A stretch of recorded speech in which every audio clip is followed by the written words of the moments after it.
Joining me now from Tehran is Mohammad Marandi. He's a professor of North American Studies and Dean of the Faculty of World Studies at the University of Tehran. Dr. Marandi, welcome to the show. What is the view from Tehran on prospects for a settlement in these nuclear talks between Iran and world powers?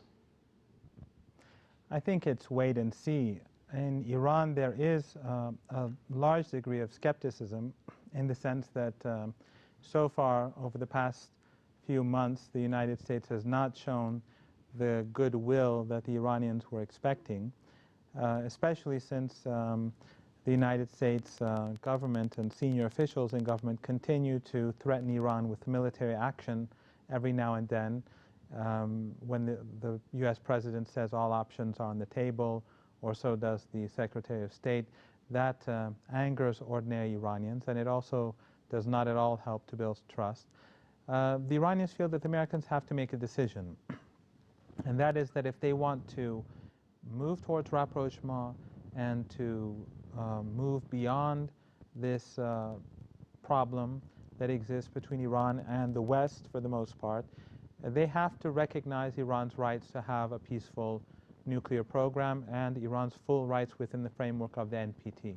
All right, let's look at the talks that are taking place right now. According to the New York Times, an agreement rests, according to the newspaper, on what the six powers are going to allow Iran to keep in its nuclear program. Do you see it the same way? Is that the crux of the issue that they will be facing at these talks?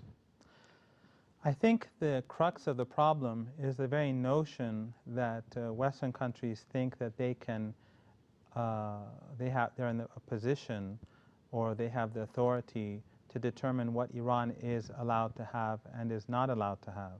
Iran is not going to accept anything less than its full rights within the framework of international law. And no matter what pressure the United States puts on Iran, Iran is simply not going to capitulate. This is something that President Rouhani said just a couple of days ago, and he was adamant about this. He said, we will not accept apartheid with regards to nuclear rights.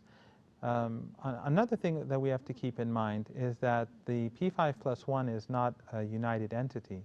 The Chinese and the Russians have made a great deal of positive statements, and they have shown that they wish to resolve the situation. Over the past few years, they've been consistent in this regard, and both of them have stated repeatedly that there is no evidence that Iran's nuclear program is anything but peaceful.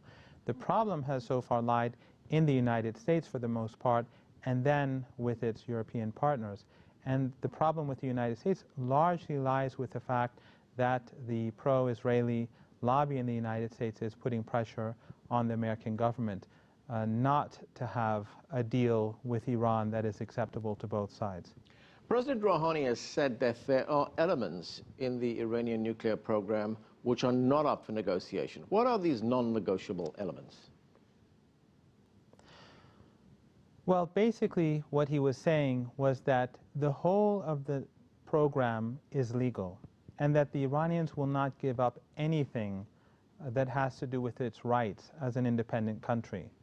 What Iran is willing to do, according to the president, is be flexible and to help create trust and build trust. And that would require some short-term and mid-term commitments on behalf of Iran, or greater openness to help ease any concerns that may exist. Of course, the Iranians are skeptical about Western concerns because the Iranian government believes that the United States and its partners know that Iran's nuclear program is peaceful. And in fact, just recently, the former head of the Israeli Atomic Energy Agency, the person who ran it for a decade and who is a general, said that Iran, if it wanted to have a nuclear weapon, and he admitted that he doesn't know if it does, it would take 10 years. So even the most senior official in Israel is not repeating or does not accept the rhetoric of the Israeli Prime Minister or of the US President. So the Iranians are skeptical about American fears, or so-called fears. But Iran is willing to be flexible, but at the end of the day, any agreement will have to accept Iran's full rights, and Iran will not accept, for example, to halt the enrichment of uranium, or to halt important elements of its nuclear program for a long time. You know, you mentioned the nuclear weapons issue and, of course, the need for trust in these negotiations. We've heard repeatedly here in the United States U.S. concerns over the fact that Iran might be pursuing nuclear weapons here. I mean, how does Iran respond to that? Because that concern we've heard throughout for the last few years. Well, I think there are a couple of things that the Iranians often refer to. One is the fact that the Israeli regime has nuclear weapons and the United States has no problem with that. And the Israeli regime has launched offensive and aggressive wars against its neighbors repeatedly. The other is that, historically speaking, the Iranians have never used or even produced weapons of mass destruction.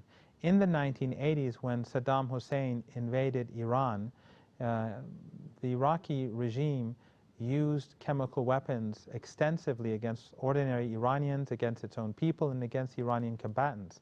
The United States and its European partners helped Saddam Hussein obtain those weapons. They helped them use those weapons. And they even, on some occasions, tried to pin the blame on Iran at that time. But the international community knew that Iran was the victim and that the West was helping Saddam. Despite all that, Iran never produced chemical weapons and never used them in retaliation against Iraq. And after the Iran-Iraq war, the Iranians continue to refrain from producing chemical weapons. So Iran, while the United States has very dirty hands when it comes to weapons of mass destruction and giving these weapons to its allies, the Iranians have never obtained them, they've never tried to obtain them, and they've never obviously used them. So I think that Iran's history of honesty is much better than that of the United States. Now, if an agreement calls for highly intrusive inspections of Iran's nuclear facilities, will that be acceptable to the government in Tehran? Well, currently the inspections in Iran are the most intrusive in the world. All of Iran's facilities have cameras 24 hours a day, and there are very regular inspections by officials from the IAEA. And in fact, parts of the Iranian nuclear program, which according to international law do not need to be supervised by this international body, are actually being supervised with Iranian consent. So the Iranians have gone a long way to creating trust. And the United States, on the other hand, has really been lagging very far behind in this regard.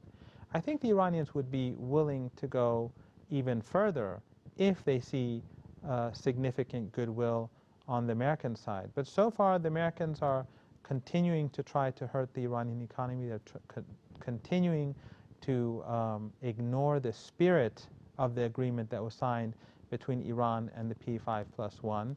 And the rhetoric coming from Washington continues to be very hostile and threatening. Does Iran speak with one voice when it comes to these negotiations on its nuclear future, or are there differences between the political leadership in Iran and the religious leadership in Iran on how far the country should go insofar as making compromises on its nuclear program?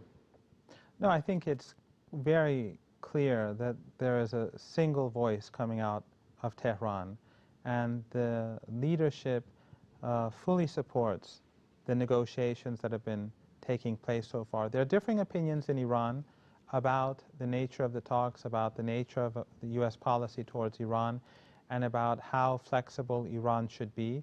And that is natural in a country like Iran, which has differing political factions, different political parties, and people with different worldviews. But at the moment, the majority of the politicians in this country and political players in the country, they continue to support the talks. But I think that as time goes by, as the Americans refuse to take the steps that ordinary Iranians are expecting them to take, especially with the goodwill that the Iranian government has shown over the last 8-9 months, if the Americans continue to behave as they do in a sort of irrational and hostile manner towards Iran, I think trust among ordinary Iranians will decline. How badly have sanctions affected Iran? And I was just wondering, to what extent have these very harsh measures pushed the government in Tehran to the negotiating table? Well, they haven't pushed Iran to the negotiating table because the Iranians were already at the negotiating table. The Iranians have been carrying out talks with the P5+1 for a number of years now, and the Iranians actually, before the new administration came to power in Tehran, the previous government had also been talking to the Americans in Oman. The Iranian position hasn't changed fundamentally. The new administration is using a new tactic, and that is to be more flexible. And in order to take away any excuse that the Americans may be using to prevent an agreement from taking place. What the Americans have done is that they've imposed very harsh sanctions on Iran that have led to the deaths of many people in hospitals because we went through a crisis and a shortage of medicine last year. Cancer patients, some of them died. Children who were vulnerable also died, some of them in hospitals. So the U.S.-EU sanctions have taken a toll on ordinary Iranians. It's made medicine much more expensive, so some people would not be able to afford medicine or some medicines any longer. So it has had an impact.